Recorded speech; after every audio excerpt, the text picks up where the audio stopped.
నా హృదయపూర్వక వందనాలు. మనము వాక్యం చూసుకుందాం.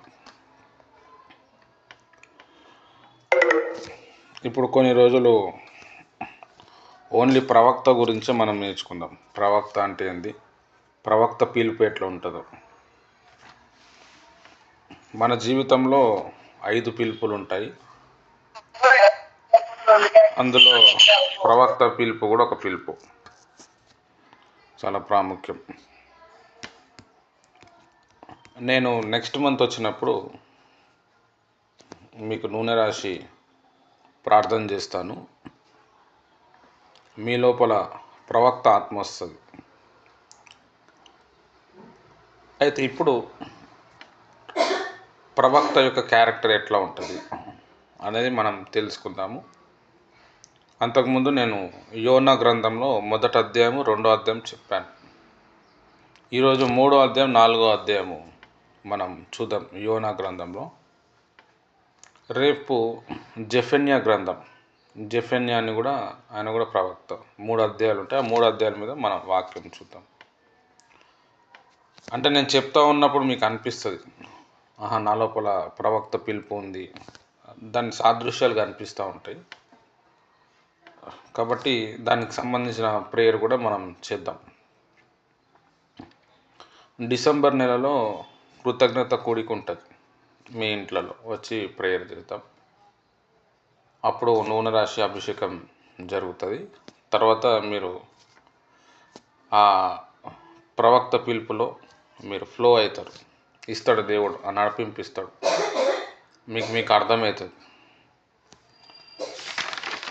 హల్లెలూయా. ప్రవక్త పిలుపు ఉంటే సరిపోదు, దాని గురించి అంతా తెలుసుకోవాలా. తర్వాత దాని ప్రకారం మన లైఫ్ని మనం టర్న్ చేసుకోవాలి. అప్పుడే మనలో ఉన్న పిలుపు ఏమైతే అంటే పెరుగుతుంది అన్నమాట. హల్లెలూయా. నేను యోనా గ్రంథం మీద 1వ అధ్యాయము 2వ అధ్యాయంలో నేను చెప్పిన పిలుపు గురించి, ప్రవక్త గురించి కూడా చెప్పాను. ఎవరికైనా లేకపోతే అడగని, లాస్ట్కి అది వీడియో పంపిస్తాను నెక్స్ట్ టైం. అది మీరు కొంతమంది వినుంటారు, కొంతమంది వినని వాళ్ళు ఉంటారు. వినని వాళ్ళు ఎవరైనా ఉంటే అందులోకి వెళ్ళి కూడా నేను కొంచెం చెప్తూ ఉంటాను. ఈరోజు క్లాస్ చాలా ఇంపార్టెంట్. మీ లోపల నీకు పంపిస్తా అక్క. ఖచ్చితంగా ప్రవక్త ఆత్మ అనేది మీ మీదకి వస్తుంది. హల్లెలూయా. మీకు అర్థమవుతుంటుంది, ఏదో ఆత్మ తాకిడి వస్తుంటుంది. వాక్యం అయితే చాలా కొత్తగా ఉంటుంది. యోనా గ్రంథాన్ని మనం బేస్ చేసుకుంటూ చెప్తూ ఉంటాం. దేవుడు నాకు ఈరోజు ఉదయకాల సమయంలో నేను ప్రార్థనలో ఉండి, నా ధ్యానంలో నేను ప్రార్థన చేస్తూ ఉంటే, దేవుడు ప్రవక్తలను లేపాలి, ప్రవక్తలను అభిషేకించాలి, దేశమంతా కూడా ప్రవక్తలను లేపాలని దేవుడు నాకు చెప్పిండు. ఎలా లేపాలి ప్రభు అంటే, ప్రవక్త గురించి చెప్పు, ప్రవక్త అభిషేకం నీ ద్వారా వారి మీదకి వస్తుంది. అప్పుడు అద్భుతాలు, స్వస్థతలు, దర్శనాలు ఇవన్నీ కూడా ప్రజల్లో కలుగుతూ ఉంటుంది. దేశమంతా ఈ మంట మండుతుందని దేవుడు చెప్పిండు. హల్లెలూయా. ప్రవక్త అనే వ్యక్తి చాలా ఇంపార్టెంట్. పాత నిబంధనలో ఉన్నాడు, కొత్త నిబంధనలో కూడా ఉన్నాడు. ఈరోజు వాక్యం ఎంతసేపు అవుతుందో కూడా తెలియదు, కానీ చాలా ఇంపార్టెంట్. మీరు మిస్ అవ్వకండి. ఈ సబ్జెక్ట్ మీకు ఎక్కడ దొరకదు, దీని మీద చెప్పారు పెద్దగా, కానీ చాలా ఇంపార్టెంట్. ఇది మనం ఏదో పుస్తకాల్లోకి వెళ్ళి తీసుకున్న సబ్జెక్ట్ కాదు. అనేక రోజులు ప్రార్థన చేసి, బైబిల్ బాగా చదివి, దేవుడు ఇచ్చిన ప్రత్యక్షత మీతో పంచుకుంటున్నాను. ఈ ప్రత్యక్షత, ఈ వాక్యం ఖచ్చితంగా మిమ్మల్ని మండిస్తుంది. మీలో ఏదో ఒకటి అవుతుంది మీకు ఈరోజు ఈ వాక్యం వినిన తర్వాత. హల్లెలూయా. చాలా ప్రాముఖ్యం. అయితే దేవుని ప్రియమైన వారలారా, సంఘం అనేది అపోస్తులు తర్వాత ప్రవక్తల ద్వారా కట్టబడ్డది. ప్రవక్తలు దేవుని యొక్క నోరై ఉన్నారు, దేవుని యొక్క కన్నే ఉన్నారు. ఒక ప్రవక్తను దేవుడు బాగా ప్రేమిస్తాడు. ప్రవక్త తప్పు చేస్తే శిక్షిస్తాడు. ప్రవక్తకు చెప్పకుండా దేవుడు ఏది కూడా చేయడు. పాత నిబంధనలు కావచ్చు, కొత్త నిబంధనలు కావచ్చు. ఆదాం ఒక ప్రవక్త, అబ్రహాం గారు ఒక ప్రవక్త. ప్రవక్తలకి దేవుడు చాలా భారం పెడతాడు. వాళ్ళు నాశనం అవుతారు, వీళ్ళు నాశనం అవుతారు. దేశాల కోసం, ఊర్ల కోసం, ఊర్లు కొట్టుకోబోతున్నాయి, ఊర్లు నాశనం అవుతున్నాయి, దేశాలు నాశనం అవుతున్నాయి. ప్రవక్త లోపల భారం ఉంటుంది. మనం బైబిల్ చదువుతూ ఉంటే, యోనా గ్రంథం చదువుతుంటే, నినివే ప్రాంతం నాశనం అవుతుంది అని దేవుడు ఆ పట్టణం గురించి యోనాతో మాట్లాడాడు. నినివే అంటే ఇప్పుడున్న ఇరాక్. అబ్రహాం భక్తుడు కూడా నినివే పట్టణం నుంచి వచ్చాడు. ఇరాక్ ప్రాంతంలోనే ఆయన నేటివ్, ఆయన పుట్టుపుతర్తాలన్నీ ఆడనే ఉన్నాయి. ఇప్పుడు కూడా అబ్రహాం గారి ఇల్లు, ఆయన వాడిన కొన్ని వస్తువులు ఇరాక్లో చూపిస్తారు. అయితే దేవుని ప్రియమైన వాళ్ళ ప్రవక్తలకి దేశాల మీద, ఊర్ల మీద చాలా భారం ఉంటుంది. ప్రవక్తని దేవుడు ఎన్నుకున్నప్పుడు వాళ్ళకి ట్రైనింగ్ మొత్తం కూడా దేవుడే ఇస్తాడు. కొంచెం వాక్యం వాళ్ళకి బాగా అర్థమైతే, వాళ్ళకు కొన్ని విషయాలు తెలిస్తే, వాళ్ళు ఇంకా ఆ ప్రవక్త పిలుపులో ఈదుకుంటూ పోతారనమాట. కూర్చున్న నిలబడినంత పిలుపు కనబడుతుంటుంది. కానీ చాలామందికి ఆ పిలుపుని బయలుపరిచేటోళ్ళు ఉండరు. నీ పిలుపు ఇదని చెప్తారు కానీ నీ లోపల ఈ నెగిటివ్స్ ఉన్నాయి, నువ్వు ఇట్లా చేస్తే అవుతుంది, నీకు ఏ ఆత్మ అటాక్ అవుతుందో అది చెప్పరు, తెలియదు వాళ్ళకి. దేవుని ఒక మహాకృపను బట్టి దేవుడు మనకు అది ఇచ్చిండు. హల్లెలూయా. ఇప్పుడు 3వ వచనం, యోనా గ్రంథం 3వ అధ్యాయము 1వ వచనం మనం చూద్దాము.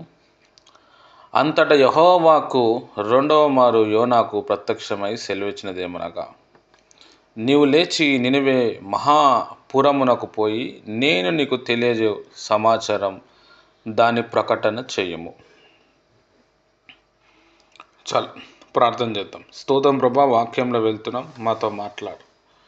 నాకు కనిపించు, అందరికీ కనిపించు, నాతో మాట్లాడు, అందరితో మాట్లాడమని యేసు నామంలో ప్రార్థిస్తున్నాను తండ్రి, ఆమేన్. ఈ 3వ అధ్యాయం చూస్తే యోనా భక్తుడు చాప కడుపులోకి వెళ్ళి ఒక ప్రాంతానికి వచ్చిండు. అక్కడ కొన్ని రోజులు ప్రార్థన చేస్తే మళ్ళా దేవుడని యెహోవా వాక్కు ఆయన దగ్గరికి వచ్చింది. అంతకుముందు యోనాకు 2వ గ్రంథంలో యోనా భక్తుడు చాప కడుపులో ఉన్నాడు.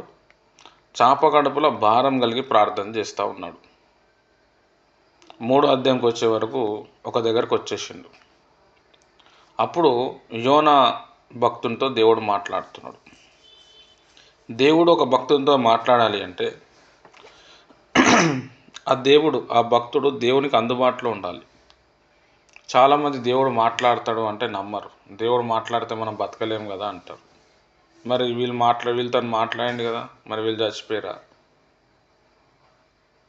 దేవుడు ఎవరితో మాట్లాడతాడు అంటే ఆయనకు అందుబాటులో ఉన్న వాళ్ళతో మాట్లాడతాడు. నినివే పట్టణం నాశనం అవుతుంది. దేవుని మనసులో చాలా భారం ఉంది, వేదన ఉంది.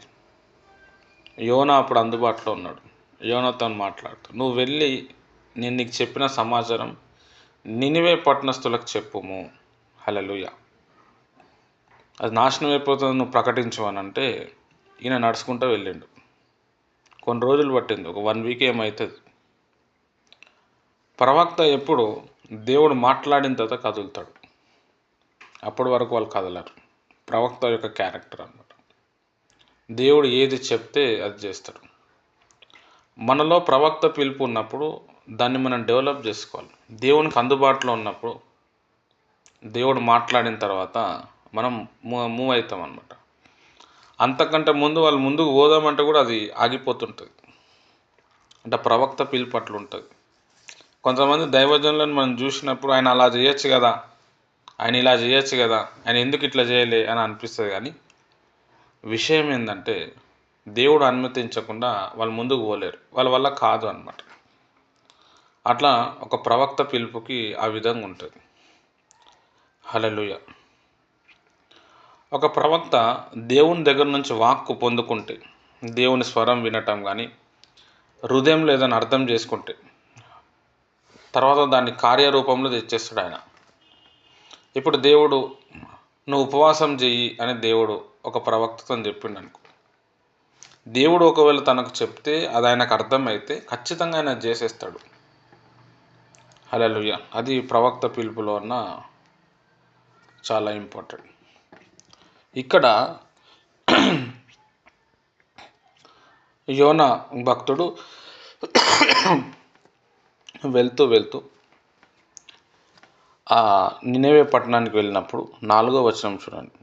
యోనా పట్టణంలో ఆ దిన ప్రయాణమంతయు సంచరించుచు, ఒక దిన ప్రయాణం సరే, ఒక 1 డే మొత్తం నడిచిండు, 24 hours నడిచిండు. అక్కడ వచ్చిన తర్వాత ఇక 40 దినములో నినివే పట్టణంకు నాశనమగునని ప్రకటన చేయగా, ఇంకా 40 days, 40 daysలో నినివే పట్టణం మొత్తంని మొత్తం నాశనం చేయబోతుందని ప్రకటించుకుంటూ పోయాడు. ప్రవక్తల జీవితంలో 40 రోజులు అనేది చాలా ప్రాముఖ్యం. 40 days, 40 రోజుల్లో బైబిల్లో మనం చూస్తే 40 అనగా అది ప్రవక్తకి నంబర్ అన్నమాట. ప్రవక్త యొక్క నంబర్ అది. మోషే 40 రోజులు ఉపవాసం చేసిండు,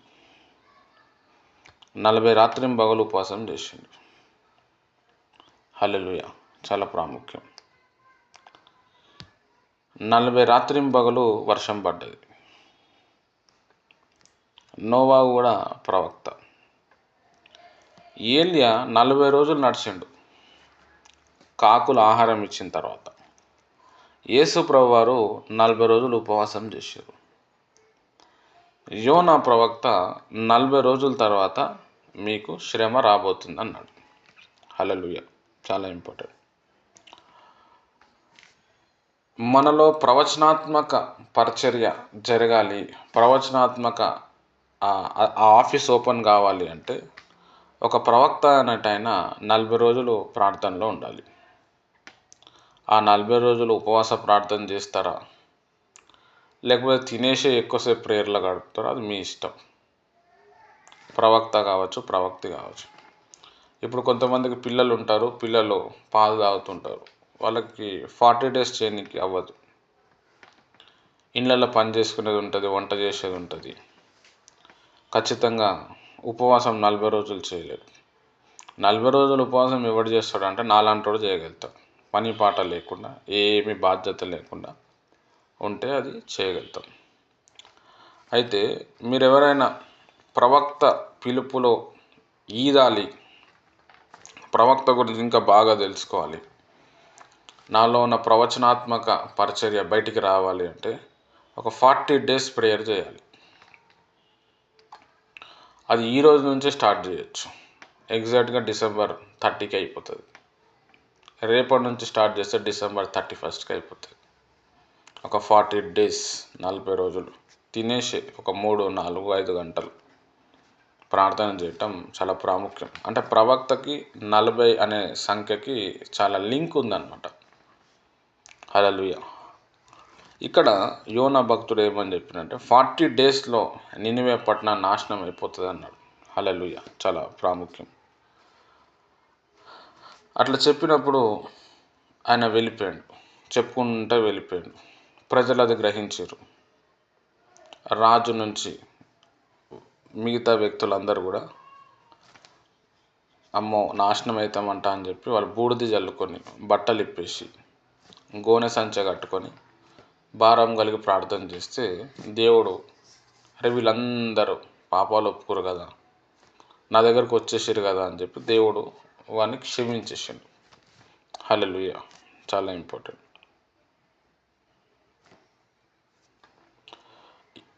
ఇక్కడ మనం బాగా ఆలోచన చేస్తే యోనా ప్రవక్తకే తెలియదు ఆయన మీద అభిషేకం ఎంత ఉందో. యోనా భక్తుడు చాప కడుపులో ఉన్నాడు, అప్పుడు కూడా ప్రేయర్లో ఉన్నాడు. చాప కడుపులోకి వెళ్ళి బయటికి వస్తే కూడా ప్రేయర్లో ఉన్నాడు. ఆ ప్రేయర్లో ఉన్నప్పుడు ఏమైందంటే ఫుల్ అభిషేకం దిగొచ్చింది. ఆ అభిషేకంతో ఆయన చెప్పుకుంటూ వచ్చిండు, నాశనం అయిపోతారు మీరు అని. కానీ నాకు తెలియదు నా మీద ఇంత అభిషేకం ఉందని. అప్పుడు ఏమైందంటే ఆ అభిషేకం అందరి మీద వచ్చేసింది. ఆయన మీద ఉన్న ఉపవాసపు ఆత్మ అందరి మీద కూడా దిగొచ్చింది. ప్రవక్తలు ఫుల్ ప్రార్థనల నుండి మాట్లాడితే దేవుని ఒక అభిషేకం భయంకరంగా తాకుతుంది. వాళ్ళు వచ్చాడ నిలబడినప్పుడే షివరింగ్ షేక్ వస్తుంది, మనకి కరెంట్ షాట్ కొట్టినట్టు అవుతుంది. అది ప్రవక్తలకే సాధ్యం, ఇంకెవరికి కాదు. హల్లెలూయా. చాలా ప్రాముఖ్యం. 5 పిలుపుల్లో ఒక పిలుపు అయిన ప్రవక్త పిలుపుకి ఆ స్పెషాలిటీ ఇచ్చింది దేవుడు. ఇక్కడ యోనా భక్తుడు మాట్లాడేసరికి పవర్ రిలీజ్ అయింది. మనము వాక్యం చెప్పేటప్పుడు ఇన్ఫర్మేషన్ గ్యాదర్ చేసుకొని చెప్పటం కాదు, బాగా ప్రార్థనలో ఉండి నీకు తెలిసిన ఇన్ఫర్మేషన్ నువ్వు ఇచ్చినా కానీ ప్రజల్లో మార్పు కలుగుతుంది. హల్లెలూయా. అది చాలా ఇంపార్టెంట్. ఎన్ని యూట్యూబ్ ప్రసంగాలు కెమెరా ముందు నిలబడినా కాదు, బాగా ప్రార్థనలో ఉండి నువ్వు నిలబడి నీ ఇంట్లో మాట్లాడితే కూడా పవర్ రిలీజ్ అవుతుంది. ఇక్కడ యోనా భక్తుడు బాగా ప్రార్థనలో గడిపి భారంతో నినివే పట్టణానికి వచ్చి చెప్పుకుంటూ పోయిండు. అంతే, ఆయన మీద ఉన్న శక్తి మొత్తం ఒక పట్టణాన్ని మొత్తం మార్చేసింది. యోనా భక్తుడు సేవ చేసినట్టు బైబిల్ మొత్తంలో ఎవ్వడు చేయలేదు. ఒక్కడే 1 డే, ఒక్క రోజులో అందరినీ ఒక పట్టణాన్ని మార్చేసిండు. ఆయనకు కూడా తెలియదు ఆయన అంత పవర్ ఉందని. మనం ప్రార్థనలు గడిపే కొద్దీ మనలో అమితమైన శక్తి దిగొస్తుంది, కానీ మనకు తెలియదు. చాలా పవర్ దిగొస్తుంది. ఆ పవరు మనం మాట్లాడేటప్పుడు వస్తుంటుంది, మనం ప్రార్థన చేసినప్పుడు వస్తుంటుంది, మనం పాటలు పాడుతున్నప్పుడు దిగొస్తూ ఉంటుంది. అందుకే కొంతమంది ప్రజల దగ్గర మనం పోయినప్పుడు మీరు వచ్చి ప్రేయర్ చేసారు, మాకు మంచిగా అనిపించింది. మీరు ఫోన్లో మాట్లాడారు, పోయింది నాకు ప్రాబ్లం, చాలా ప్రశాంతత, మంచి నిద్ర వచ్చింది. మీరు వచ్చి ప్రేయర్ చేసారు, ఆ సమస్య వెళ్ళిపోయింది. ఎట్లా? బాగా ప్రార్థనలో ఉన్నప్పుడు, బాగా వాక్యదానం చేసినప్పుడు అభిషేకం అనేది వస్తుంది. ఒక ప్రవక్త పరిచర్య అదే, దేవుని దగ్గర అభిషేకం పొందుకొని ప్రజల్లోని విడుదల చేయాలి, ప్రజల్లో ఉన్న బంధకాలు తెంపేయాలి. ఈయన ప్రసంగం చేయలేదు, జస్ట్ ఓన్లీ ప్రకటించిండు అంతే. మీరు మారితే బాగుంటుంది, మీరు మారకపోతే నరకానికి వెళ్ళిపోతారు, మీరు మారండి అని చెప్పలేడు ఆయన. బాగా అర్థం చేసుకోవాలి. 40 రోజులు నాశనం రాబోతుంది మీకు. హల్లెలూయా. 40 రోజుల్లో మీకు నాశనం రాబోతుంది. చాలా ప్రాముఖ్యమైన విషయం. చూడండి 4వ వచనం. యోనా పట్టణంలో ఒక దిన ప్రయాణం అంతయు సంచరించుచు ఇక 40 దినములకు నినివే పట్టణం నాశనం అగునని ప్రకటన చేయగా. ఆడ ప్రసంగం చెప్పలే, ఎగ్జాంపుల్స్ ఇవ్వలే. 40 డేస్లో కథం అయిపోయింది అన్నాడు. ఆ ఒక్క మాట, ఒక్క లైనే ఉంది ఆడ. ఆ ఒక్క మాటనే 185,000 మంది, 120,000 మంది ఎంతోమంది ఉంటారు, వాళ్ళందరినీ కూడా ప్రభావితం చేసింది. అది ప్రవక్త యొక్క పిలుపు. అందులో అంత దమ్ము ఉంటుంది అన్నమాట. మనలో కూడా ప్రవక్త పిలుపు బయటికి రావాలి. మనం ఇట్లా వాక్యం చెప్తేనే ప్రజలు రక్షణలోనికి రావాలంటే మనం ప్రార్థనలో గడపాలి. ఇక్కడ యోనా ప్రార్థనలో గడిపి వచ్చిండు, ఏదో చెప్పిండు, ఏదో అయిపోయింది అక్కడ. హల్లెలూయా. చాలా ప్రాముఖ్యమైన విషయం. ప్రజల్లో మార్పు తీసుకురావాలి అంటే మనం ఖచ్చితంగా ఫస్ట్ ప్రార్థనలో నలగాలి. ఒక వ్యక్తిని బాగు చేయాలి, ఒక గుంపుని బాగు చేయాలంటే మనం ఉపవాసం ఉండి కన్నీటితో మనం ప్రార్థన చేసినప్పుడు ప్రజల్లో మార్పు తీసుకొస్తుంది. మనం ప్రార్థన చేయకుండా వాళ్ళకి మార్పు అనేది కలగదు, వారి మీద ఉన్న దురాత్మలు వెళ్ళిపోవు. హల్లెలూయా. చాలా ఇంపార్టెంట్. ఉపవాసం అంటే ఏంటంటే తనను తాను ఉపేక్షించుకోవటం. ఇక్కడ రాజు తనకు తాను ఉపేక్షించుకున్నాడు, తన రాజవస్త్రాన్ని తీసేసిండు. హల్లెలూయా. 6వ వచనంలో చూద్దాం. ఆ సంగతి నినివే రాజునకు వినబడినప్పుడు అతడు తన సింహాసనం మీద నుండి దిగి తన రాజవస్త్రమును తీసివేసి గోనె పట్ట కట్టుకొని బూడిదలో కూర్చుండెను. హల్లెలూయా. చూడండి, నినివే పట్టణానికి రాజుకే మార్పు కలిగింది. ఉపవాసం అంటే ఏంటంటే తనను తాను మార్చుకోవటం. ఆయన మీద ఉన్న ఉపవాసపు ఆత్మ ఈయన మీదకి కూడా వచ్చింది, అట్లా ట్రాన్స్ఫర్ అవుతుంది. నేను చాలా గమనించిన అట్లా. హల్లెలూయా. ఉపవాసపు ఆత్మ అని ఉంటుంది. ఒక వ్యక్తి బాగా ఉపవాసం నుండి ప్రార్థన చేసిన తర్వాత వేరే వాళ్ళ ఇంటికి వెళ్ళినప్పుడు వారి మీద కూడా ఉపవాసం వచ్చి వాళ్ళు కూడా స్టార్ట్ చేస్తారు. ఒక వ్యక్తి బాగా కన్నీరు గారుస్తూ ప్రార్థన చేస్తున్నారు అనుకోండి, ఆ వ్యక్తి ఇంకొక ఇంటికి పోయి ప్రార్థన చేస్తే వాళ్ళు కూడా కన్నీరు వచ్చేస్తారు. అంటే ఈయనలో ఉన్న ఆత్మ వల్ల ట్రాన్స్ఫర్ అవుతుంది. ఈయన తల మీద చేయబెట్టి ప్రేయర్ చేసిన, ఈయన వాక్యం చెప్పిన ఆ భారం కలుగుతుంది అనమాట. అంటే ఆ పిలుపు ఆ విధంగా ఏం చేస్తుందంటే ఒక వ్యక్తిని భారం లోపల ఆ నడిపింపులను తీసుకొని పోతుంది. ఎప్పుడు అంటే మనం ప్రార్థనలో ఉంటే. హల్లెలూయా. చాలా ప్రాముఖ్యమైన విషయం. ఈ విధంగా మరి ప్రవక్త ఏం చేసిండంటే బాగా ప్రార్థనలో ఉండి నినివే పట్టణం కోసం చెప్పుకుంటూ వస్తే ఆ ప్రాంత ప్రజలందరూ కూడా రక్షణలోనికి వచ్చేసారు. హల్లెలూయా. ఎక్కువ రోజు ఉపవాసం, ఎక్కువ రోజులు ప్రార్థన చేయటం వల్లనే కంటిన్యూస్ అభిషేకం అనేది రిలీజ్ అవుతుంది. హల్లెలూయా. ప్రవక్త అనే వ్యక్తి ఉపవాస వీరుడు. దానియేలు భక్తుడు 85 సంవత్సరాలప్పుడు కూడా ఆయన 21 రోజులు ఉపవాసం చేసిండు. ఇక ఆయన యవ్వన కాలంలో ఎట్లా చేసేటోడో అర్థం చేసుకోండి. టైం దొరికినప్పుడల్లా ఉపవాసం ఉండడు. ప్రవక్త అనేటోడు ఉపవాసం బాగా చేస్తాడు. ఉపవాసంతో తన శరీరాన్ని నల్లగొట్టుకుంటాడు. యోనా ప్రవక్త కూడా మంచి ఉపవాస వీరుడు. ఆయన చాప కడుపులో అందుకే ఉండగలిగాడు. హల్లెలూయా. ఏం తినకుండా ఏం దాకుండా అసలు నోరే తెరవలేదు ఆయన. అయితే దేవుని ప్రియమైన వారులారా, ఉపవాసం ప్రార్థన ఏం చేస్తుంది అంటే అభిషేకాన్ని రిలీజ్ చేస్తుంది. మనలో మన పిలుపులో ఏదైతే ఉందో ప్రతి వ్యక్తి పిలుపులో ఒక అభిషేకం ఉంటుంది. ఆ అభిషేకం రిలీజ్ అవ్వాలంటే అది ఉపవాసం చేసినప్పుడు రిలీజ్ అవుతుంది. హల్లెలూయా. ఇప్పుడు నీకు దయ్యాలు వెళ్ళగొట్టే అభిషేకం ఉందనుకో, నువ్వు ఉపవాసం ఉన్నాడు అది కొంచెం ఇంకెక్కువ రిలీజ్ అవుతుంది. విడుదల చేయాలి అనేది ఉందనుకో, నువ్వు ఉపవాసంలో ఎక్కువ విడుదల అవుతుంది. బోధకుడిని పిలుపు ఉందనుకో, నువ్వు ఉపవాసంలో ఉన్నప్పుడు ప్రార్థన చేసిన వాక్యం చెప్తున్నావు, ఎక్కువగా లాజిక్లో మాట్లాడుతావు. దేవుని వాక్యం విపరీతంగా దిగి వస్తుంది. మొత్తం మన పిలుపు మీదనే ఉంటుంది. మన పిలుపు ఎట్లయితే ఉంటుందో మన ఆలోచన విధానం అట్లుంటుంది. హల్లెలూయా. ఒక్కొక్క పిలుపుకి ఒక్కొక్క స్పెషాలిటీ. అయితే ప్రవక్త పిలుపు వేరు, సువార్థికుడు పిలుపు వేరు, కాపరి పిలుపు వేరు, బోధకుడు పిలుపు వేరు, అపోస్తుల పిలుపు వేరు. ఈ పిలుపులో ఉన్న అభిషేకం బాగా రిలీజ్ అవ్వాలి, ప్రజలు బాగుపడాలి అంటే అది ఓన్లీ ప్రార్థనలో గడిపినప్పుడు వస్తుంది. అది ఓన్లీ ఉపవాస ప్రార్థనలో చేసినప్పుడు, మామూలుగా ప్రార్థన చేస్తే కూడా వస్తుంది. ఉపవాస ప్రార్థనలు చేస్తే ఇంకా ఎక్కువ వస్తుంది. హల్లెలూయా. లే బ్రదర్ నేను ఉపవాసం చేయలేకపోతున్నా అంటే తిని అన్న ప్రేయర్లో కూర్చోండి. ఫస్ట్ ఆఫ్ ఆల్ మన బాడీకి ప్రేయర్లో కూర్చోబెట్టాలి, అలవాటు చేయాలి. తర్వాత దేవుని ఒక కృప మన మీదకి వస్తుంది. దేవుడు చెప్తాడు నువ్వు ఈరోజు ఉపవాసం చేయండి. అప్పుడు చేసినప్పుడు అది ఏమి అనిపించదు, నడిపింపు అనేది వస్తుంది. హల్లెలూయా. చాలా ప్రాముఖ్యమైన విషయం. ఇక్కడ మనం చూస్తే ఉపవాసంలో ఏడ్చుకుంట కన్నీటి ప్రార్థన అనేది చాలా ప్రాముఖ్యం. ఎం దేవదాస్ అయ్య గారు ఉపవాసం గురించి ఒక బుక్ రాసిండు. మనం ప్లే స్టోర్లో పోయి ఎం దేవదాస్ అయ్య గారు బైబిల్ మిషన్ యాప్ కొడితే వస్తుంది. అందులో ఆయన పుస్తకాలు ఉంటాయి, తెలుగులో ఉంటాయి, ఇంగ్లీష్లో ఉంటాయి. ఆయన ఉపవాస చేసే క్రమము ఆయన తెలుసుకొని అనేకులకు చెప్పి ఆ బుక్లో రాసిండు. ఉపవాసం చేయటంలో చాలా రకాల ఉపవాసాలు ఉన్నాయి. అయితే ఆయన చెప్పిన ఉపవాసం ఏంటంటే పొద్దున్న 5 గంటలకు లేచి స్నానం చేసుకొని పొద్దున 6 గంటల నుంచి సాయంత్రం 6 గంటల వరకు ప్రేయర్లో ఉండాలి. అంటే 12 గంటలు దేవునికి ఇవ్వాలి. ఈ ప్రేయర్లో ఒక 6-7 మెట్లు రాసిండు, స్టెప్స్ అన్నమాట.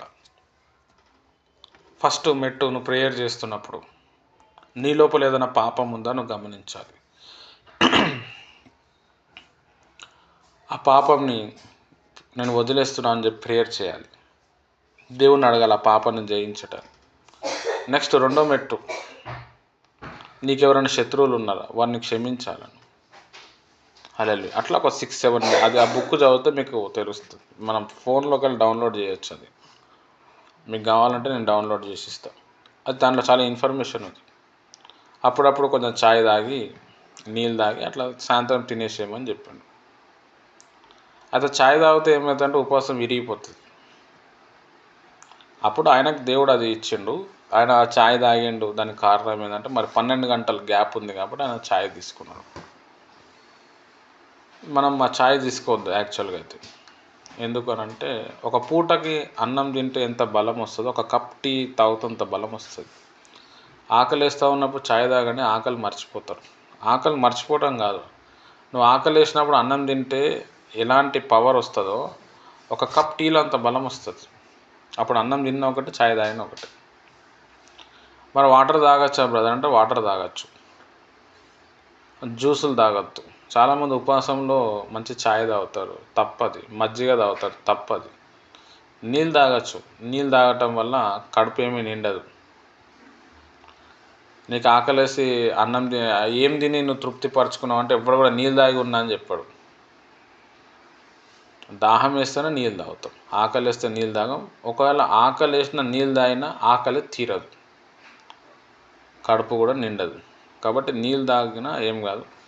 నేను మొదట్లో ఉపవాసం చేసేటప్పుడు నీళ్ళు తాగకుండా కూడా చేస్తుండే.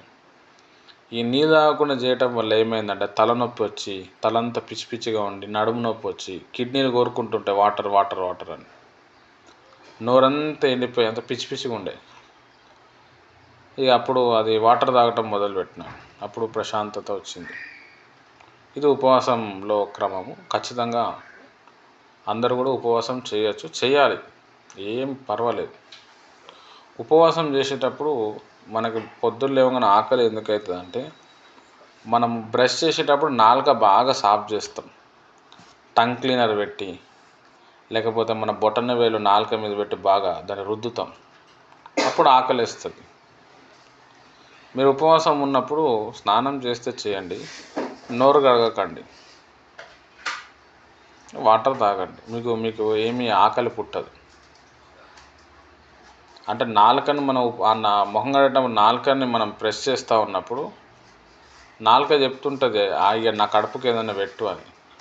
బ్రెయిన్ సిగ్నల్ పంపిస్తుంది, ఆకలి వేస్తుంది. ఆకలి ఎంజైమ్స్ అనేది బ్రెయిన్లో డెవలప్మెంట్ అవుతాయి. కాబట్టి ముఖం జస్ట్ మామూలుగా పేస్ట్తో కడిగి ఊసేస్తే అయిపోతుంది, నాలుకని టచ్ చేయకుండా ఉంటే అంత అంత అంత ఆకలి కాదు. హల్లెలూయా. తర్వాత ఇప్పుడు మన 4వ అధ్యాయంలో చూస్తే వాళ్ళందరూ నాశనం అయిపోతారు అనుకున్నాడు, మరి ఎవరు నాశనం కాలే. యోనాకి విపరీతమైన కోపం వచ్చింది. చూడండి, యోనా దీనిని చూచి బహు చింతాకరుడై కోపగించుకొని, ప్రవక్తకి బాగా చింత ఉంటుంది, బాగా కోపం కూడా ఉంటుంది. కోపపడేటోళ్ళందరూ కూడా ప్రవక్తలు కాదు. జనరల్గా ప్రవక్తకి ఏముండంటే కోపం ఎక్కువ ఉంటుంది, ఉత్తుత్తిగానే కోపం వస్తుంది. అట్లనే డిప్రెషన్లో కూడా తొందరగా పోతారు వాళ్ళ స్పిరిటే అట్లా ఉంటుంది. అందితే గొప్ప, అందకపోతే ఏముంటుంది అన్నట్టు ఉంటుంది. యోనా ఏదో అనుకుని ఎక్స్పెక్ట్ చేసిన అది కాకపోయేసరికి బాగా భయంకరమైన డిప్రెషన్లో వెళ్ళిపోయాడు. భయంకరమైన కోపం వచ్చింది. ఎవరి మీద కోపము? దేవుని మీద కోపం. హల్లెలూయా. ఈయన కోపం గురించి దేవుడు అతనితో మాట్లాడాడు, యోనాతో. ఎందుకు కోపగించుకున్నావు? ప్రవక్తలతో దేవుడు మాట్లాడతాడు, చెప్తాడు, నువ్వు ఇలా ఉండద్దు, నువ్వు ఇలా ఉండాలి, నాకు ఇట్లా ఇష్టం లేదు నువ్వు ఉండటం. అది దేవుడు ప్రవక్తలతో చెప్తాడు. హల్లెలూయా. చాలా ప్రాముఖ్యం, అది వాళ్ళకి వినిపిస్తుంది. ప్రవక్తలకి ఉన్న కోపం గురించి మాట్లాడతాడు దేవుడు. నీ కోపం తగ్గించుకో. తలంపుల ద్వారానే మాట్లాడతాడు, స్వరం ద్వారానే మాట్లాడతాడు, లేదంటే వాక్యానుసారమైన మాట్లాడతాడు. కానీ ప్రవక్తలకి విపరీతమైన కోపం, హల్లెలూయా, ఉంటుంది. ఈ కోపం చేతనే ప్రవక్తలు అనేటోళ్ళు ఏం చేస్తారంటే దేవునికి మనుషులకు శత్రువులు అవుతారు. ఇలా కోపం ఉండటం. కొంతమంది సేవకులను మనం చూసినప్పుడు వాళ్ళకి తెలియదు వాళ్ళు ప్రవక్తలని. నాలాంటి కడిగితే చెప్తాను నేను, విపరీతమైన కోపం వస్తుంది. ఆ కోపంతో ఏమవుతుందంటే వాళ్ళ ఇంటితో శత్రువులు అవుతారు, వాళ్ళ సంఘంతో కూడా శత్రువులు అవుతారు. మా పాస్టర్ గారికి మస్తు కోపం అండి అని అంటారు. మరి ఆ కోపం వల్ల వచ్చింది ఏముండదు. మా నాన్నకి మస్తు కోపం అంటారు, ఏమొచ్చింది దానివల్ల? ఏముండదు. కానీ వాళ్ళకి అట్లా కోపం ఉంటుంది. ఈ కోపం ఉండటం వలన ఏమవుతుందంటే వాళ్ళు చాలా విషయాలు హ్యాండిల్ చేయలేకపోతారు. విశ్వాసుల్ని ప్రేమగా పిలుస్తారు, చాలా ప్రేమ ఉంటుంది, వాళ్ళు వస్తుంటారు. వాళ్ళు దాన్ని మిస్టేక్ చేసినప్పుడు మొత్తం ఈయన కుండ వాళ్ళకు కొడతారు, వాళ్ళకి మనసు ఇరిగిపోతుంది. హల్లెలూయా. మరి దానికి అంత దూరం నుంచి ఎందుకు తెచ్చుకోవాలా? విశ్వాసుల్ని ఆడనే వదిలేసి వస్తే అయిపోతాయి కదా. ముక్కోపి, చాలా భయంకరమైన కోపము ప్రవక్తకు ఉంటుంది. అయితే ఈ ప్రవక్త పిలుపు ఉన్నోళ్ళు ఏం చేయాలంటే ఆశా నిగ్రహము సెల్ఫ్ కంట్రోల్ ఉంటుంది ఇంగ్లీష్లో. ఆ యొక్క ఫలాన్ని వీళ్ళు డెవలప్ చేసుకోవాలి. ఆ ఫలం ఎప్పుడు వస్తుందంటే ఉపవాసంలో ఉన్నప్పుడు వస్తుంది. ఉపవాసం అంటే అది ఓపికకి సాదృశ్యం. అది ఒక పక్క ఆకలేస్తుంటుంది, ఒక పక్క నోరు గుంజేస్తూ ఉంటుంది, కానీ ఓపికతో ఉంటాం. ఆశా నిగ్రహం అనే ఫలం పెరుగుతుంది. ప్రవక్తలు అనేవాళ్ళు అందుకే ఉపవాసం చేయాలని చెప్పేది. ఎవరైతే బాగా ఉపవాస ప్రార్థన చేస్తారో, ఉపవాసం ఉంటారో, వారిలో ఆశా నిగ్రహం అనే ఫలం పెరుగుతుంది. ఒక వ్యక్తికి చాలా ఓపిక ఉంది అని అంటే ఆయన మంచి ఉపవాస వీరుడు ఆయన చెప్పచ్చు మనం. యోనాకి ఆశా నిగ్రహం అనే ఫలం లేదు. అలా అందుకే ఆయన దేవునికి శత్రువు అయ్యాడు. దేవుని కూడా కోపం వచ్చింది ఆయన వల్ల. ఈ ఆశా నిగ్రహం అనే ఫలాన్ని ప్రవక్తలు డెవలప్ చేసుకోవాలి. హల్లెలూయా, చాలా ఇంపార్టెంట్. దేవుడు తన ప్రవక్తలకి ఎక్కువగా ట్రైనింగ్ ఇస్తూ ఉంటాడు, వాళ్ళని సెట్ చేస్తూ ఉంటాడు. ఆ టైంలో ఆయన కొడతాడు, పనిష్మెంట్ కూడా ఇస్తుంటాడు. ప్రవక్తలకు వస్తుంటాయి. మనకేమనిపిస్తుంది అంటే అరే ఆయన అంత పెద్ద భక్తుడు కదా, ఆయన మంచి ప్రార్థనా పరుడు, ఆయనకెందుకు ఇట్లా అయింది అనిపిస్తుంది. అది దేవుని ట్రైనింగ్. అది బాగా అర్థం చేసుకోవాలి. యోనా ఏం చేసిండంటే నినివే ప్రజలు బాగా అయిపోయిన తర్వాత దేవుని ఒక భారాన్ని ఆయన వదిలేసిండు. ప్రవక్తలు అనేవాళ్ళు కూడా ఒక్కొక్కసారి అలా కోపం వస్తే దేవుని ఒక భారాన్ని కూడా మర్చిపోతారు. ఆ దేవుడే ఉంటే నాకు ఎందుకు ఇట్లా కావాలి, దేవుడు లేడు ఏం లేడు, నేను దేవుని కోసం ఇంత చేసిన, దేవుడు అందరి ముందర నన్ను నవ్వుల పాలు చేసిండు. కొంతమంది సేవకులను మీరు చూడండి, విశ్వాసులను కూడా చూడండి, వాళ్ళు ఆ విధంగా ఉంటారు. ప్రవక్తలు ఒక్కొక్కసారి దేవుని ఒక భారాన్ని అర్థం చేసుకోలేరు. వాళ్ళ మైండ్ సెట్ అట్లా ఉంటుంది. హల్లెలూయా. యోనా కూడా ఏం చేసిండంటే దేవుని భారాన్ని, బాధ్యతను వదిలేసి వాళ్ళు మారు మనసు పొందితే వాళ్ళకి వాక్యం చెప్పి వాళ్ళకి ప్రవచనాలు చెప్పకుండా ఏం చేసిండంటే ఆయన వచ్చేసి ఒక దగ్గర మంచిగా హ్యాపీగా పడుకోవాలని చూస్తాడు, నీడలో పండుకుంటూ ఉంటాడు. ప్రవక్తలు ఎక్కువగా లగ్జరీ లైఫ్ ఉండాలని చూస్తారు. ఒక 80%, 90% కంఫర్ట్ జోన్లో ఉండాలని చూస్తారు. రిస్క్ తీసుకోరాళ్ళు, వాళ్ళకి ఇష్టం ఉండదు రిస్క్ తీసుకోవటం. ఎక్కువగా స్టైల్గా ఉండాలనుకుంటాడు, అన్ని ఆడంబరాలతో ఉండాలి, మంచి ఫుడ్ ఉండాలి, మంచి గౌరవం ఉండాలి, కంఫర్ట్, ఏసీ రూమ్స్. అందరు కాదు, కొందరు. యోనా ప్రవక్త కూడా అదే, ఏసీ రూమ్లో ఉండాలి, నీడ ఉండే ప్లేస్లో వెళ్ళి ఆ నీడలో ఎంజాయ్ చేస్తున్నాడు ఆయన. హల్లెలూయా, చాలా ఇంపార్టెంట్. వాళ్ళు లగ్జరీ లైఫ్ని బాగా ఇష్టపడతారు. హల్లెలూయా. డబ్బులు ఎలా ఈజీగా సంపాదించాలి అనే స్కీమ్స్ ఎక్కువగా ప్రవక్తలకు ఉంటాయి. ఎక్కువగా మీరు ఇవ్వండి ఇవ్వండి ఇవ్వండి, దేవుడు మిమ్మల్ని దీవిస్తాడు, పైసా గురించి ఎక్కువ మాట్లాడుతుంటారు. వాళ్ళ డ్రెస్సింగ్ స్టైల్ అట్లుంటుంది, వాళ్ళ సూట్లు అట్లుంటాయి, వాళ్ళ బట్టలు అట్లుంటాయి. హల్లెలూయా. ఖచ్చితంగా వాళ్ళ ప్రసంగం మొత్తం డబ్బుల ప్రస్తావన తీయకుండా వాళ్ళు ముగించారు. మళ్ళీ వాళ్ళ మెయింటెనెన్స్కి కావాలి కదా. అంటే ప్రవక్త అట్లా కంఫర్ట్ జోన్లో ఉంటారు, ఆయన స్పిరిట్ అట్లా ఉంటుంది. హల్లెలూయా, చాలా ఇంపార్టెంట్. ప్రవక్తలు ఎప్పుడైతే వాళ్ళ ప్రవచనం ఫెయిల్ అవుతుందో చాలా కోపంతో, చాలా డిప్రెషన్లో ఉంటారు. వాళ్ళు ఏదైనా చెప్పినప్పుడు అక్కడ జరగలేదు, లేకపోతే పలానా వ్యక్తి చెయ్యలేడు, విపరీతంగా కోపం వస్తుంది వీళ్ళకి. అగ్ని పర్వతం బద్దలైపోతుంది, అంత కోపం వస్తుంది. ఇక్కడ యోనా భక్తునికి దేవుడు చెప్పిండు, నేను చెప్పేది నువ్వు చెప్పా, ఈయన చెప్పేసిండు, అది కాలే. వాళ్ళందరూ నాశనం అయిపోతారు అనుకుంటే కాలేదు. విపరీతమైన కోపం వచ్చేసింది ఎవరికి? యోనా భక్తునికి. హల్లెలూయా. ప్రవక్తలకు అట్లా వస్తుంది. ఆ ప్రవచనం చెప్పకపోయినా, వాళ్ళు అనుకుంది జరగకపోయినా విపరీతమైన కోపం వస్తుంది. హల్లెలూయా, చాలా ఇంపార్టెంట్. అయితే దేవుడు మాత్రం ప్రవక్తల్ని బాగా ప్రేమిస్తాడు. ఈయన కంఫర్ట్ జోన్ ఉంది కదా అని చెప్పి ఒక సొర చెట్టుని తీసుకొని వచ్చిండు. ఆ సొర చెట్టు ద్వారా ఆ నీడలో ఇంకా హ్యాపీగా ఫీల్ అవుతుంటాడు ఆయన. పొద్దున్న లేచి దేవుడు ఒక పురుగుని పుట్టించి ఆ పురుగు మొత్తం కూడా ఆ సొర చెట్టుని మొత్తం తినేస్తుంది. ఎండ మళ్ళీ మొక్క మీద కొట్టగానే కోపం వచ్చేస్తుంది. హల్లెలూయా. దేవుని మీద మళ్ళీ అలుగుతాడు. అప్పుడు అంటాడు దేవుడు, ఏమంటాడంటే చూడండి 10వ వచనం, 4వ అధ్యాయం 10వ వచనం.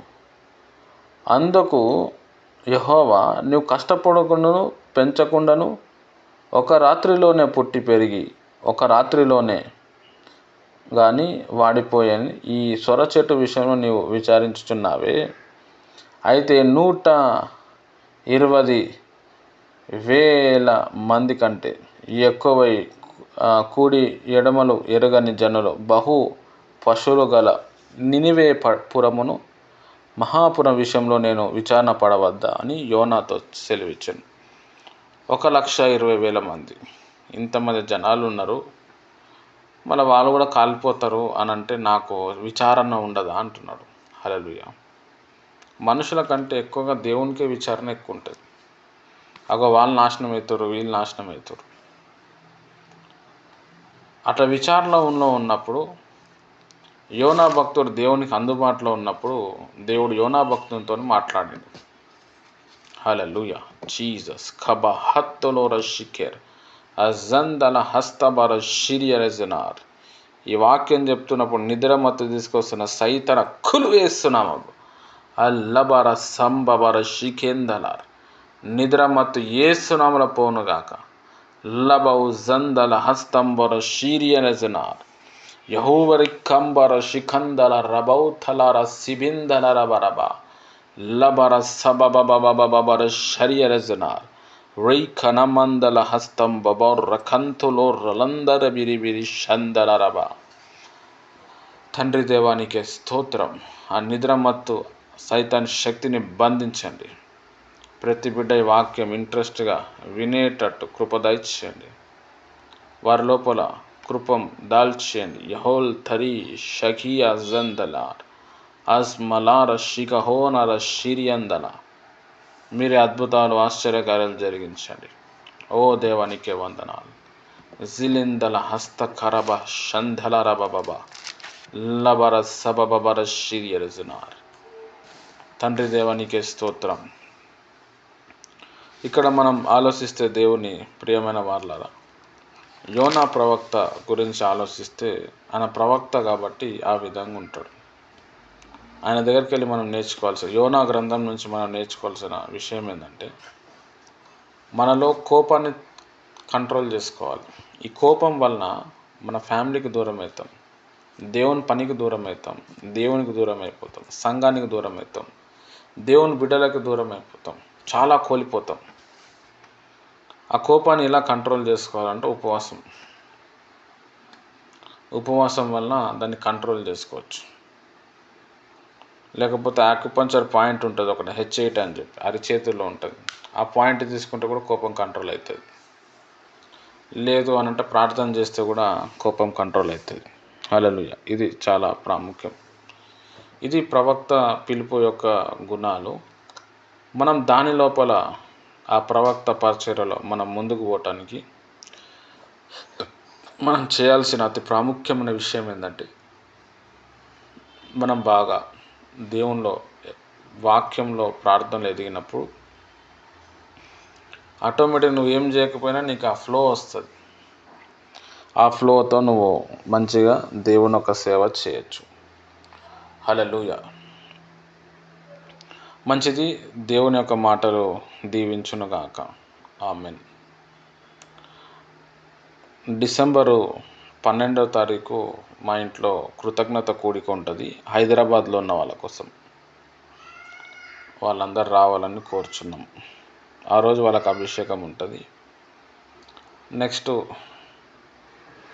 13వ తారీఖు నాగేశ్వరం గారి ఇంట్లో ప్రేయర్ ఉంటుంది. అప్పుడు మేము వెళ్తాం ఆడ. మళ్ళీ 14వ తారీఖు గంగవరము, అక్కడ నుంచి రమ్యక్క వాళ్ళ ఇంటికి వచ్చేస్తాం అమలాపురం. ఎవరికైనా అభిషేకం కావాలి అన్నప్పుడు మీరు ఒక వైట్ క్లాత్ కొనండి. ఆల్రెడీ నేను ప్రేయర్ చేసిన కొంతమంది క్లాత్ ఇచ్చినాను, టవల్ లాంటిది ఇచ్చాను. వాళ్ళకు అవసరం లేదు, అది మళ్ళీ తీసుకొని వస్తే సరిపోతుంది. ఎవరికైతే నేను టవల్ ఇవ్వలేదు, నేను అభిషేకం చేయలేదు, ఒక 100 రూపాయలు 60-70 రూపాయలు వస్తుంది మామూలుగా కాటన్ క్లాత్. అది ఏంటంటే సాదృశ్యం అనమాట. అది వేసుకొని మీరు ప్రేయర్ చేస్తూ ఉంటే ఆ ప్రేయర్ ఫీలింగ్ అనేది వస్తుంది, దాని మీద శక్తి అనిపిస్తుంది అనమాట. ఈ విధంగా మనము చేద్దాము. అట్లా సాటర్డే రోజు మన అరుణ సిస్టర్ వాళ్ళ ఇంట్లో అందరం కలిసి ప్రేయర్ చేద్దాం. అక్కడి నుంచి మనం రమ్యక్క వాళ్ళ ఇంటికి వెళ్దాం. మధ్యలో వీలు పడితే ముక్తేశ్వర అభి సిస్టర్ వాళ్ళ ఇంటికి వెళ్ళి ప్రేయర్ చేసి రమ్యక్క వాళ్ళ ఇంట్లో నైట్ స్టే చేస్తే సాటర్డే నైట్, సండే మార్నింగ్ లేచి ప్రేయర్ చేసుకొని మళ్ళీ వచ్చేయచ్చు. ఇక్కడ మా ఇంటికి అంటే చాలామంది యాబ్సెంట్ అవుతారు, ఆ టైంకి రాలేరు. వస్తారో రారో కూడా డౌటే, మళ్ళీ పెద్ద రిస్క్, అది చాలా కష్టమవుతుంది. నెక్స్ట్ టైం ఎప్పుడైనా మళ్ళీ ప్లాన్ చేద్దాం. ఇది కృతజ్ఞత మీటింగ్ కాబట్టి ఈ మీటింగ్కి ఈ విధంగా ఉందాం. ఆ శనివారం రోజు ఎవరైతే ఉన్నారో ఆ రోజు నేను ప్రేయర్ వచ్చి చేసేంత వరకు ఉపవాసం ఉండాలి. డిసెంబర్ 12వ తారీఖు హైదరాబాద్లో గురువారం రోజు జరుగుతున్న ప్రేయర్కి కూడా ఇక్కడ హైదరాబాద్లో ఉన్న మన విశ్వాసులు ఎవరైతే ఉన్నారో వారిని మేము ప్రేమపూర్వకంగా ఆహ్వానిస్తున్నాం.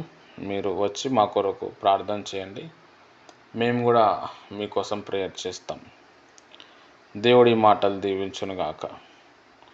నేను చెప్పిన వాక్యంలో ఏమైనా డౌట్ ఉంటే మీకు ఏమర్థమైందో చెప్పండి. నేను వాక్యం చెప్తున్నప్పుడు ఏమైనా ఆత్మ నడిపింపు తాకిడి ఏమైనా అనిపిస్తే కూడా, ఏదైనా వైబ్రేషన్ అనిపిస్తే కూడా చెప్పండి.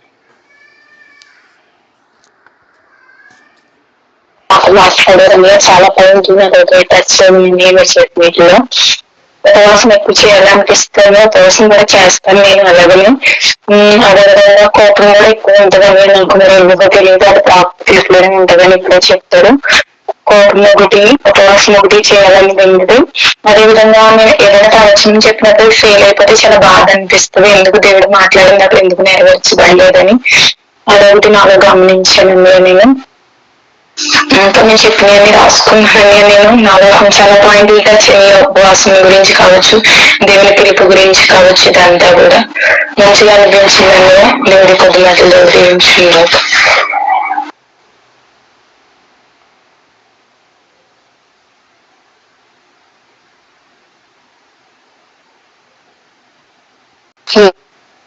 మాటలు మరి అర్థం మరి దేవుడు ఎంతకన్నా మాతో మాట్లాడినట్టు అనిపించింది. మరి ఉపవాసం వల్ల మరి ఇంకా దేవుడు ఇంకా అనేకమైన బయలుపరుస్తాడని మరి మీ మాటలు బట్టి అర్థమైంది. దేవుడు ఎంతకన్నా మరి శక్తిని పొందుకుంటారు. దేవుడు స్వరం ద్వారా కానీ వాక్యం ద్వారా కానీ ప్రవచనం ద్వారా కూడా మాట్లాడతారు. మరి మీరు చెప్పి ఉన్నారు. మరి ప్రవర్తన పిలిపించిన వాడు మరి ఒకరి ఇంటికి వెళ్ళి ఎవరికైనా ప్రార్థన చేసినప్పుడు మరి వాళ్ళకి వాళ్ళు ఉన్న శక్తిని వాళ్ళు దేవుడు రిలీజ్ చేస్తారు అని అర్థమైంది బ్రదర్. మరి నేను అమ్మ వాళ్ళ ఇంటికి నేను ఉదయకాల సమయం ఇక్కడికి వచ్చాను. మరి ఆ ఇంటి పక్క ఆవిడ ప్రేయర్ చేయమని అడిగింది. మరి ఆమెకి ప్రార్థన చేయమని పిలిచింది, వెళ్ళి ప్రార్థన చేశాను. మరి దేవుడు మరి ఆమెకి ఏమనిపించిందో తెలియదు, ఆమె కళ్ళ నిండా కూడా నీరు కారుతానే ఉంది. మరి ఆమె ఎప్పుడు వెళ్ళినా మరి నాతో ప్రార్థన చేయించుకుంటారు. మరి దేవుడు మరి నాకు తెలిసి తెలియని ప్రార్థన చేసినప్పుడు కూడా మరి దేవుడు మరి నన్ను వాడుకుంటున్నాడని నాకు అర్థమైంది బ్రదర్, ఇప్పుడు మీరు చెప్పిన వాక్యం బట్టి. Thank you brother.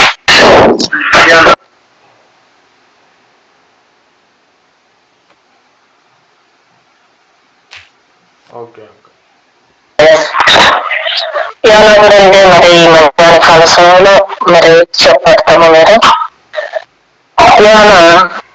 నీడ పట్టను ఆశ్రయించారు అని ఈ మధ్యాహ్న కాల సమయంలో చెప్పారు. ఎక్కువగా దైవ సేవకులకి మరి దేవుని కూర్చున్నటువంటి కోపం ఉంటుందని మరి చెప్పారు. మరి వారు మరి అందరికన్నా దేవుడు వారి యొక్క ప్రార్థన వింటారు, వెంటనే జవాబు ఇస్తారు. ప్రవక్తల యొక్క ప్రార్థన దేవుడు వెంటనే విని జవాబు ఇస్తారని ఈ మధ్యాహ్న కాల సమయంలో చెప్పారు. ఈ ప్రవక్త యొక్క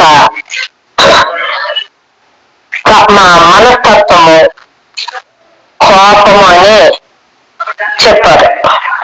వారికి ఎక్కువ కోపం ఉంటుంది అని. మరి ఈ రకంగా ప్రతి ఒక్క మనిషి కూడా మరి దేవుని కలిగి జీవించాలని ఆశపడినప్పుడే దేవుడు తనను ప్రవక్తగా మారుస్తాడని, మరి వారి యొక్క ఉద్దేశాలు, వారి యొక్క తలంపులు దేవునితో వారు చెప్తారు. దేవుడు ఎలా చెప్తే వారు అలాగే చేస్తారు. మెయిన్ దేవుడు వారితో ఏది చెప్తే వాళ్ళు అదే చేస్తారు. ప్రవక్తలు ఏది అవసరమైనా ప్రవక్తలు కూడా ఏం చేస్తారంటే దేవుడితోనే చెప్పుకుంటారు. ఒక మనిషితో చెప్పినట్లు ముఖాముఖిగా మాట్లాడినటువంటి మరి గొప్ప భాగ్యం ప్రవక్తలకి ఉంటుందని మధ్యాహ్న కాల సమయంలో మరి మేము అర్థం చేసుకుని ఉంటాము. దేవునికి స్తోత్రం. మరి ఉపవాస ప్రార్థన అన్నింటికన్నా విజయాన్ని ఇస్తుంది. ఉపవాసం ఉండటము ప్రతి దాని నుండి మేము విడుదల పొందుకుంటాము, విజయం వస్తుంది, దేవుని యొక్క నుండి జవాబు కూడా వస్తుంది అని మరి ఉపవాసం కోసం కూడా చెప్పారు. అందును బట్టి దేవునికి వందనాలు. మరి కొద్ది మాటలు దేవుడు దీవించిన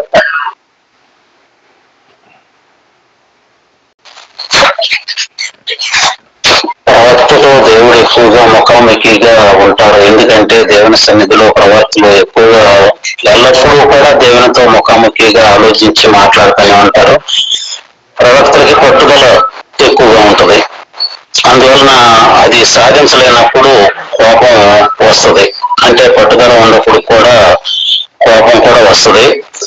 మరి అది అందుకనే అప్పుడప్పుడు కూడా మరి ప్రవక్తల్ని హెచ్చరిస్తూ ఉంటాడు. ఎందుకంటే ప్రవక్తలు చాలా ప్రాముఖ్యమైన వాళ్ళు కాబట్టి దేవుని యొక్క శక్తి సంపూర్ణంగా ఆశ్రయించి దేవుని మీద ఆధారపడి దేవుణ్ణి కూడా ఎదిరించగలిగిన, అంటే నేనేంది ఇది ఎందుకు జరగలేదని కూడా ముఖాముఖిగా ప్రవక్తలు అట్టి ధైర్యము దేవుడు వాళ్ళకిస్తాడు. మరి వాళ్ళు మర్చిపోయినప్పుడు కూడా మరి వారిని ఎక్కువగా మరి ఆశ్రయిస్తాడు దేవుడు, మాట్లాడుతూ ఉంటాడు, చేస్తుంటాడు. యోనా కూడా ఆ చెట్టు కింద పడుకున్నప్పుడు మరి నీకు ఈ విధంగా నిడలేనప్పుడు అనేక ప్రజలు ఇదవుతున్నారని మరి హెచ్చరించడము, మరి యోనాని ఇంకో పట్టణం వెళ్ళమంటే వేరే పట్టణానికి వెళ్ళటము, మరి వాడు పగిలిపోవటం, చేప కడుపులో ఉండటం, మరి ఆ విధంగా మరి కష్టాలు అనేది కూడా కల్పించి హెచ్చరిస్తే నడిపిస్తాడు. మరి చాలా ప్రియమైన వాళ్ళు దేవుని యొక్క ఆలోచనలో ప్రవక్తలు చాలా గొప్పవాళ్ళు. మరి ప్రవక్తలు ఎందుకంటే ఏదైనా సంఘం కట్టి పాస్టర్ ఇంకొకళ్ళు అయితే ఆ సంఘం వరకు దరిదాపుల వరకు పరిమితం అవుతారు. ప్రవక్త అనేవాడు ప్రపంచాన్ని గురించి కూడా ఎక్కువగా ఆలోచిస్తూ ఉంటాడు. మరి తన కుటుంబానికి కూడా గురించి కూడా ఆలోచించడు. మరి పట్టుదల కలిగి ప్రార్థించినప్పుడు మాత్రం చాలా శక్తివంతంగానే అడిగినప్పుడు ఏమవ్వడు, అది అవ్వకపోతే ఏంటనేది కూడా ప్రశ్నించే హక్కు, శక్తి ఆ ప్రవక్తకి ఉంటుంది. అందుకనే ప్రవక్తలని ఎప్పుడు కూడా దేవుడు విడిచిపెట్టడు. వెంటనే వారికి జవాబిస్తూ బయలుపరుస్తూ ఉంటాడు. ప్రవక్తలో ఉన్న పిలుపు చాలా గొప్పది. అయితే ఏంటంటే ప్రవక్తలు చాలా జాగ్రత్తగా, చాలా వాళ్ళ ప్రవర్తనలో, వాళ్ళ నడకలో, వాళ్ళ మరి జీవితంలో చాలా జాగ్రత్తగా వాళ్ళు ఇచ్చిన దాన్ని చాలా కట్టుదిట్టంగా భద్రపరుచుకుని నడవాల్సిన పరిస్థితి ప్రవర్తనలో కూడా ఉంటుంది. మరి వాళ్ళకి తెలుసు కనుక ఇప్పుడు పడిపోయినప్పుడు కూడా వెంటనే లేవగలరు, మరి లేస్తారు వాళ్ళు. మరి అది ఒక గొప్పతనము, మరి ఆ యొక్క శక్తి దేవుడికి వాళ్ళకి ఇచ్చారని నేను గ్రహించి ఉన్నాను. దేవునికి స్తోత్రం.